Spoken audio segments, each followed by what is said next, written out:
Bonjour, je m'appelle Julie. Je suis étudiante français en deuxième année de CISU, l'Université des études internationales de Shanghai. Quand on parle de la France, la première chose qui nous vient à l'esprit, c'est son élégance. Plus précisément, c'est son art, sa gastronomie, son histoire et sa mode. Comme beaucoup de gens, je les apprécie depuis toujours. Mais pour moi, tout ce qui concerne la France, surtout la langue française, est une fascination irrésistible. Je viens de Nanchang, une petite ville qui n'a pas beaucoup de relations avec la France et la culture française.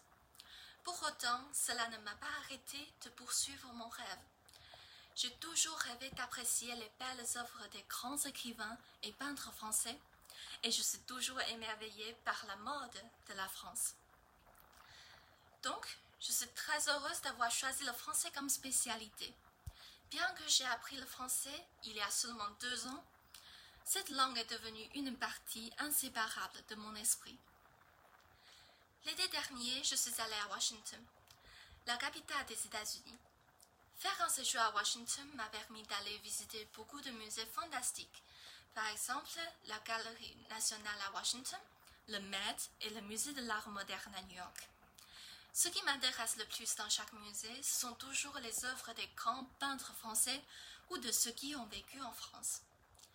À travers mes 2 tableaux préférés, Impressions sur les levants par Claude Monet et Rue de Paris, Temps de pluie par Gustave Caillebotte, j'ai témoigné l'évolution de l'impressionnisme.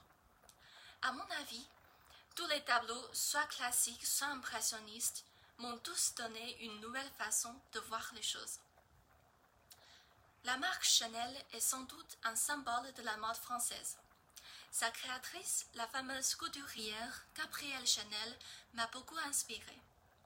Elle a transformé la silhouette des femmes de l'époque et en plus, elle les a libérées. Il faut être innovateur et courageux si on veut réaliser notre rêve. Quand je rencontre les difficultés dans la vie, son expérience et son courage me donnent toujours beaucoup de force. Voilà, ce sont les raisons pour lesquelles je suis fascinée par la culture française. Merci beaucoup et j'espère vous revoir à la fin de mai.